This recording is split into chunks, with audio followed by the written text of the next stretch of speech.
right, you guys, hello, it's Dr. Green. Wanted to just go over, I just wanted to put the PowerPoints that I posted into a lecture format for you as well and go through them with you. First and foremost, you guys, I do apologize for the delay in getting the material up today. Excuse me. Due to obviously COVID and some other things that we've got going on at home. It's been kind of a day. We had a pipe burst in the house yesterday, and we've been without running water. And then also our internet was janky all day long, and so that all those things combined made for not a very optimal day. So my apologies for that. Really quickly before we jump into the lecture material.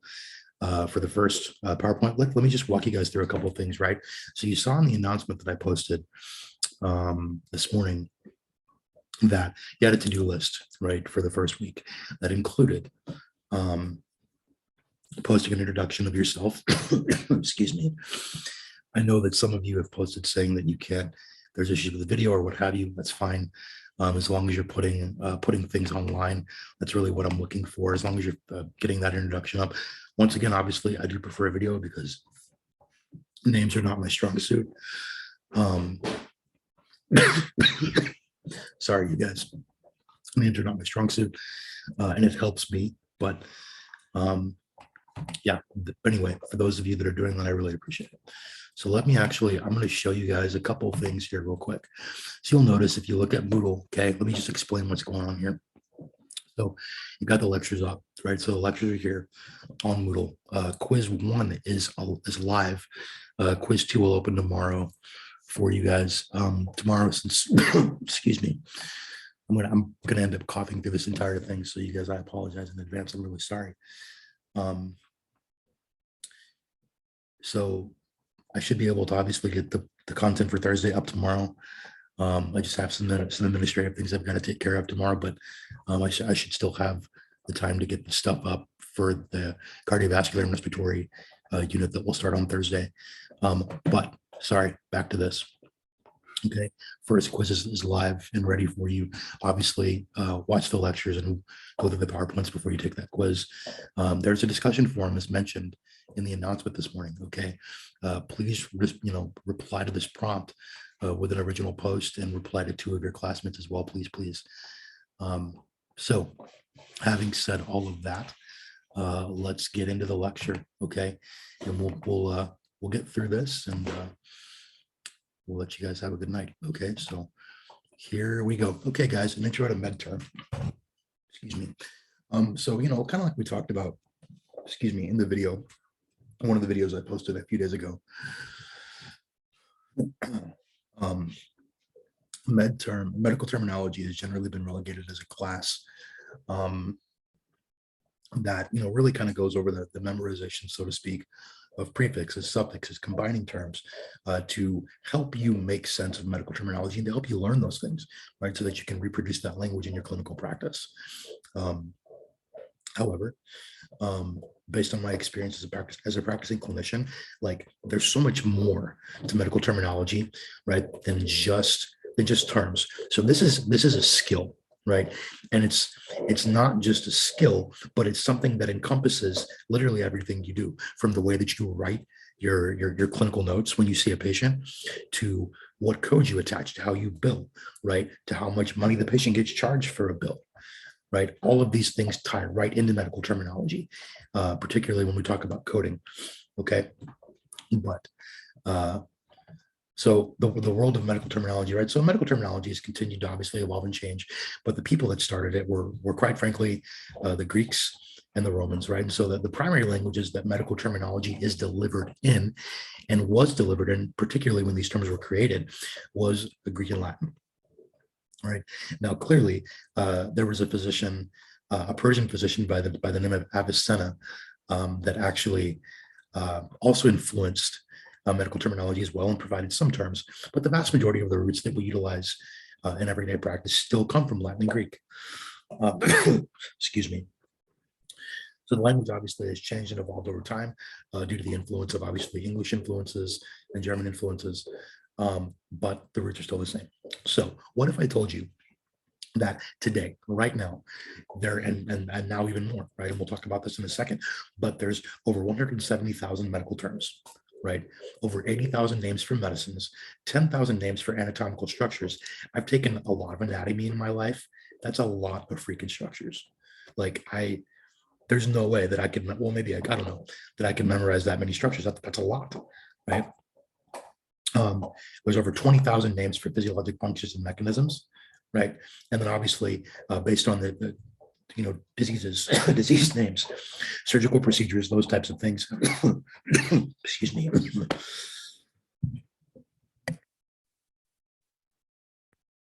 So sorry, you guys. Over 60,000 terms. Okay, so I did this for fun. This brightened up my day a little bit. So Hellenists make medical terminology hella fun.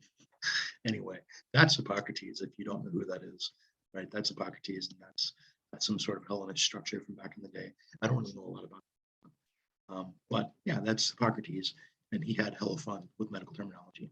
So, all right, but what if I told you that based on our knowledge, right, and our ability to work with around a working vocabulary of 6,000 to 8,000 terms, we can actually figure out a lot of these terms on our own, right? So generally speaking, we're talking about disease states, right? Latin generally makes up a lot of those things, anatomical, I'm sorry, I misspoke. Latin makes up a lot of our anatomical structures, and we'll learn those in the next lecture, right? Where, a lot of our Greek words are going to describe our disease states. So parts of a medical term, right? What makes it up? There's, generally speaking, there is a word root. Okay, there is the root from which the term comes from. There is a prefix that sometimes can go before the root, right? A suffix and a combining vowel. And we're going to get some wisdom from Charlie Behrens in a few slides on the best combining vowel ever. But here's the deal, guys. This is continuing to change. Medical terminology is continuing to grow and shift over time, right? And here's the deal. What's a medical term that literally just came onto the scene in the past 2 years that wasn't there before? It's a medical term. What about COVID-19? Okay, COVID-19 is a medical term. You guys are like, wait, I don't know about that. You're kind of weird, man. I don't know if I trust you on that one. Well, it is, right? COVID-19 is a new medical term that came up when this virus was identified back in late 2019, early 2020. But as practice continues to change, right, and as medical advances continue to take place, we will continue to develop more and more terms, medical terms, and as specialties continue to branch out and establish themselves within medicine. We will have more and more terms that will also be developed, right? So here's the deal: as medical care changed over time, right? Generally speaking, physicians back in the day used to go and see people at home, right? There was the general practitioner, the primary care doctor that was in everybody's town that would come to your house, do a house visit, right? Things back then were fairly simple, right? However, after World War II, right, and the pickup of the economy after the war, technology began to develop at a rapid pace. Not only that, physicians began leaving private practices for hospitals due to financial incentives and obviously incentives from the government as well to practice in those environments. And those resulted in the formulation of group practices and often physicians that did the same thing and or specialized in certain fields. All of that entire process is known as the shift towards specialization. So as the shift towards specialization continued, more and more terms were developed. Okay, so when we talk about methods, okay, how do we make medical words? How do we make them, right? There are different ways. There's 4 different ways that we're going to talk about. The first one is derivation. Okay, derivation is when we form those medical terms using a prefix, using a word root, right? A combining vowel, and a suffix, right? An example of that is, for example, osteoarthritis. Oste, the word for bone. O is the combining vowel. Arth, and this is actually 2 terms linked together, but then arth, which is a term for the root for joint, and then itis, which is a suffix, which means inflammation. Okay, osteoarthritis. So inflammation of a bony joint, right? Cytology. Cite, the root for cell, O, the combining vowel, and the logi is a study of a cell, right? Now, there are situations in which we use compounding, which is, sorry guys, if you've never had a class with me, particularly when I'm like lecturing from home, we hear this incessant whining in the background, and maybe this incessant like chewing on objects. That's my dog. Let me show you my dog, because he's just ridiculous. I love this dog.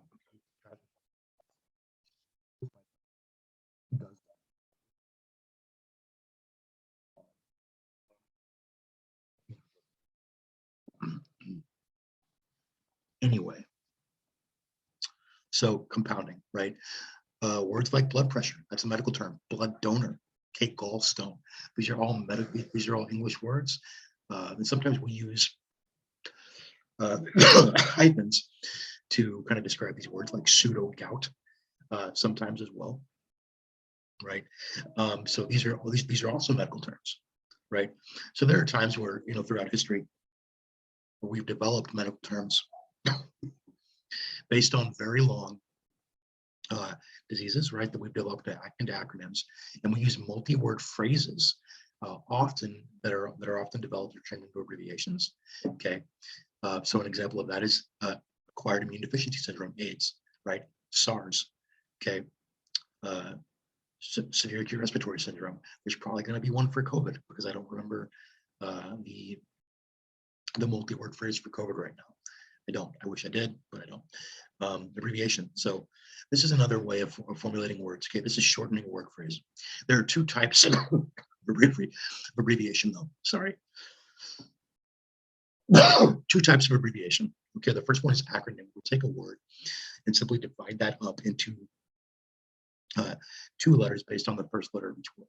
An example of that is GP. Okay, another example of this is MD, medical doctor, right? Or DO, doctor of osteopathy. DC, doctor of chiropractic, right? DPT, doctor of physical therapy. DAT, doctor of athletic training, right? Okay, and then obviously also there's another form that we use called initialism, right? Where we take a scientific term, break that down once again into its parts, and we form an acronym based on the first letter of each word. An example of that is DNA, deoxyribonucleic acid. But, excuse me, the distinction for this is quite frankly rather semantic. It's hard to really kind of figure out which one we're using when we talk about this method. All right, so here's the deal, right? Let's go through some examples of roots, vowels, and suffixes. Oh my, right? So we have the root word for nerve, the combining vowel, oh, and then logi, the study of, right? Neurology, okay, the study of nerves, right? Or the study of a nerve, right? Myopathy, okay, the root being my, the combining vowel being o, right? And pathy being a disease state of, right?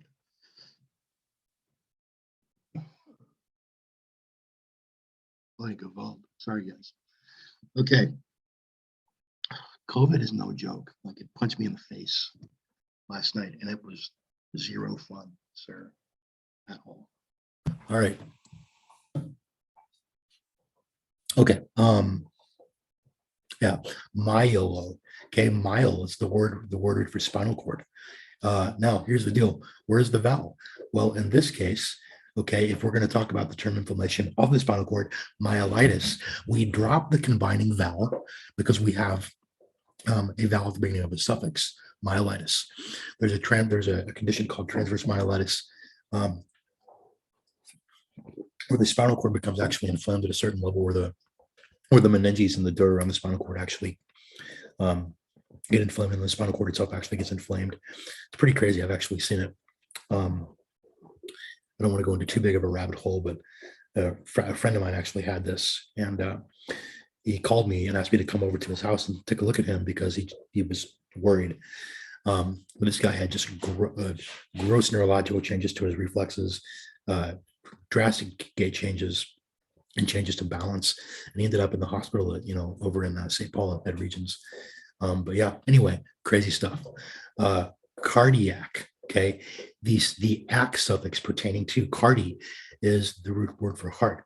Okay, bladder. Cyst is the word for bladder. So cystoscopy, it's where they take a scope and look inside of your bladder. Okay. And then obviously we have a friendly reminder from Charlie Barron's. Hey there now, don't forget the O. Tell your folks SSI. And then it says endo, look out for deer. Right. I threw that one in because I'm sick and I figured why not. Okay. Okay. Sorry. So reviewing disease terms, guys, if you remember back just a couple slides ago, right, we mentioned that many disease terms and diagnoses today are actually formed via the combination of words into multi-word phrases. We need to obviously learn a very important distinction, though. Here's the deal. Okay, we think of something, for example, like arthritis or hyperglycemia, right? And while it's true that those are medical terms and in and of itself, in and of themselves, those things can be pathologic, meaning abnormal.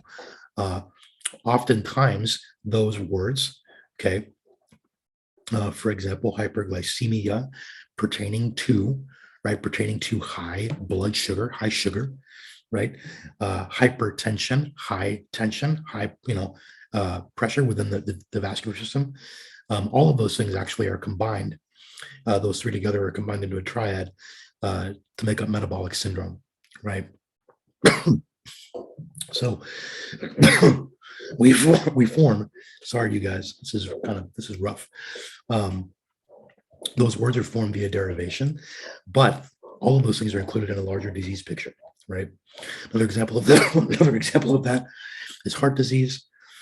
And so we see, depending on obviously what's going on, the pathology, things like atherosclerosis, okay, hardening of the arteries, right? Cardiomyopathy, right? A disease of the heart muscle, right? Or endocarditis. Endo meaning in, card meaning heart, itis meaning inflammation. Okay, inflammation of the inner layer, inner wall of the heart, right? So we say obviously that same pattern pop up that follow that prefix root suffix formula, but we need to keep in mind that sometimes those things can be combined into a larger diagnosis as a clinical syndrome. Okay, what is ICD-10 and why does anybody care what ICD-10 is? Okay, this is kind of unconventional for this kind of class, and this is all my fault, so you can blame me. But ultimately, ICD-10 codes, why do they matter, right? ICD-10 codes are very important because what they do is they provide numeric categorizations of diagnoses. What does that mean? What that means is that some really smart people who have way too much time on their hands sat down and they actually went through all the common diseases seen in clinical practice by physicians, by all kinds of healthcare providers, right, and categorized them, okay, with prefixes of letters and numbers, right. Now, here's the deal: depending on what code is assigned to the diagnosis within a document, within a medical document, within your note as a clinician, right, that may determine the care that a patient receives and the coverage that that patient receives through their insurance. Okay, so we'll talk about that more in a minute. Okay, so a review of medical terminology standards, right, and structured reporting. So there have been previous efforts, right, to structurize, to develop a consistent structure for medical language, right, but it has not been successful. Probably one of the most well-known, excuse me, attempts at this was the systemized nomenclature of medical clinical terms, or SNOMED CT. Okay, generally speaking, we have not been very successful with this. Now, here's the deal: a little bit more about ICD-10, though, because we were kind of talking about this is the only classification of disease, okay, that is used by more than 50% of the world, right? And probably very soon, within the next year or so, maybe even sooner, they're going to be switching to ICD-11. And by the time you guys are start practicing, maybe it'll be ICD-12, right? But here's how this works. Okay, so when I saw patients at TRIA, okay, what we would do is we would see a patient, and after completing our documentation, um, within our electronic health record, Epic, which we used, which some of you may have heard of or seen, before a visit could be signed, we had to attach an ICD-10 code to that visit, right? That gave a specific diagnosis with the number attached to that diagnosis. Now, based on the diagnosis and based on the insurance coverage that the patient has, that's going to determine the level of benefits that the insurance company provides, okay, for that diagnosis. Here's an example. Okay, let me give you a clinical example, one that's real. Okay, so a patient walked into, saw a patient at one point that came into the office for osteoarthritis of the knee. It's something that we saw umpteen trillion times a day at TRIA, right? And so ultimately, this patient had Blue Cross Blue Shield of Minnesota. I'm not dogging on Blue Cross Blue Shield of Minnesota at all, but that's just what she had, right?